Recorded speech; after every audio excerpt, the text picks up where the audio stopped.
Yeah, this is what I said, and I'm joined by two of the brightest producers coming out of London at the moment. They're representing TerraFonix and Subliminal. Yeah, I'm joined by Potentz and Cessman. Hello, lads. Hello. So we've got Potentz and Cessman. Just tell people on Choice what you're about, where you're coming from. Name's Cessman, from Croydon. How did you get involved in dubstep music? With my father, I used to play the saxophone. You know, my dad taught me from early. What was your first kind of introduction to dubstep? First introduction to dubstep was in 2005, alongside Chrome Star. We got together because we were in a crew before that, a garage crew. Potentz was our DJ. We used to DJ around London, you know, just bookings here and there, you know. Got on the mic with Creed. Back in those days, it was a big MC. From then we just grew and just started to go on pirate stations all around London. So is that how you started the label TerraFonix? No, that's just how we. So that's way before that. Yeah, it's way before that. Well, people calling it dubstep music at the time. We were playing garage. We were growing like, yeah, 4 years ago, 99, 2000, 2001. Yeah. So that's back in the day, man. It's like, yeah. But it's interesting because I know, like, you got the TerraFonix, you know, the group, and now the Subliminal record label as well. So you're talking 10 years before that. Yeah. I mean, the whole Big Apple thing, you know, that was an inspiration as well to see, you know, certain artists come out of that record label, and I think it's been an inspiration for me to, you know, set up my label and try and bring that sort of dub-wise to the scene. Where some of the people might have heard recently in dubstep over the past, say 2 or 3 years, certain tracks have been in the charts. Your music sounds slightly different, but you still call it dubstep music. It's that kind of connection. How did that come about? It's how we interpret the sounds in it. That's how we interpret the dubstep when we listen to it. And then we try going with the kicks and the snares, you know, trying to replicate it, but that's how we make it. We make it that way. That's our style. Got with Poe and we started, you know, making beats together and trying to keep the sort of same sound. You know what I mean? You know, the music's there. The thing is, they call that dubstep, but where's the dub in their dubstep?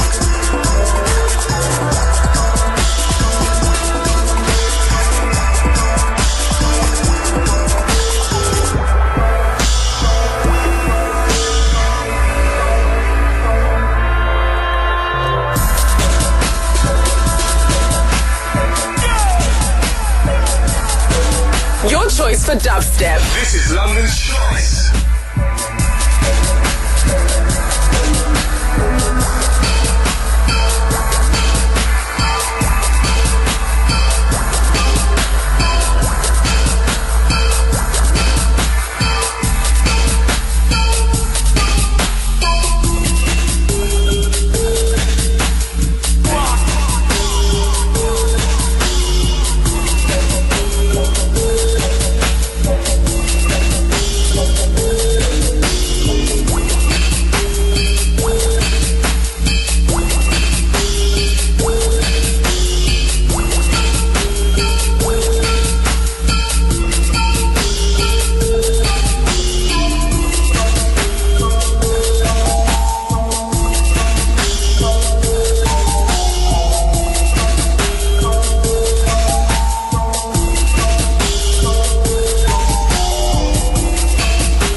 Okay, right now you're listening to Potentz in the mix.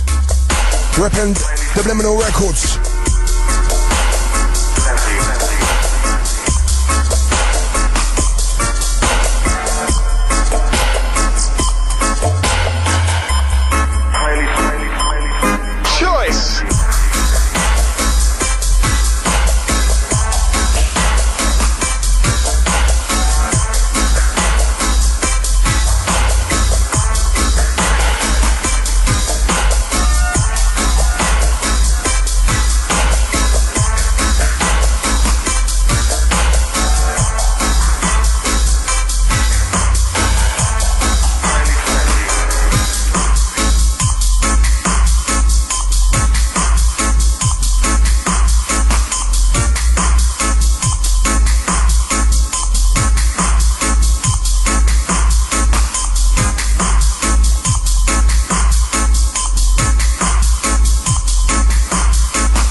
For sub-bass. This is London's choice.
The label started in 2010. What was your first release on Subliminal? How did that come about? What was the first release? First release was Ari 201. That was Cessman versus Shanker. Cool. And that's a collaboration with Jariwa. I mean, Ariwa is a name that we reggae fans would think of Ariwa Records and Profession. I mean, how did that collabo come about with Jariwa there? Who's Jariwa? Jariwa is a Mad Professor's son, and he's a bright producer and engineer. Got to know him through Mad Professor, was living in his studio for about 2 years, got to know Mad Professor, and then showed Mad Professor Shanker and Selassie. He was really feeling it and wanted to put it on a Subliminal Ariwa label, just to kick off the Subliminal label. Is on the label, is it just the TerraFonix guys that are actually artist-wise? Are you picking up any artists for the label? We've got Dub Technician from me, RDG from Denmark, Kia from Venezuela, Odessa from London, Crisp Dubs from Chatham, There you go. Ten Bag from Cornwall, So it's a worldwide. Jazzy from Hammersmith, yeah. It's worldwide. Got A-List, he's how old is he now? 17? 17 year old producer. Valor from America, he's young as well, he's 17 now as well. Yeah, he makes a lot of musical stuff. And is it in a dubwise style then? Or the music that's coming, or? It's in a everyone's got their own style. Everyone's got their own different style. Most of them, it's in the dubwise style, but other, what would you say? It's, they've all got their own styles. That's why they've been picked out, because they make their own kind of dubstep. They're not all dubwise, but they're all the pure people. Everyone will like artists on the label. I mean, just quickly, you touched on the fact that some of the artists, they're like 17 years of age, and they're living like across the world. We're in London, we're chatting, and obviously dubstep scene coming out of London. I mean, how do you feel about that? About basically young people being energized about music worldwide? Well, it's the future. I mean, for youths them to embrace of the music now, I mean, it's got a bright future for dub itself, you know what I mean, and also for dubstep as well, more longevity, you know what I mean. They're young, and I hope, they keep on churning the good music that they're churning out. I've got a second installment of vinyls coming on Subliminal. Gurkha and Zoned, myself on production, and then we got Umbongo and Deep Roots, which is Potentz on production. Both of them will be coming out on vinyl, so check them in your local record store. Cool. And it's interesting to hear you say coming out on vinyl. I mean, do you do CD and download, or you strictly vinyl as a label? At the moment we're doing digital also. You can catch some of the TerraFonix releases on iTunes or Beatport. Just type in Subliminal. We've got a lot planned for the future. We've got EP01, which is already out. That's just an EP with just four of the main artists from Subliminal, and then we've got EP02, which is a wide range of artists from around the world.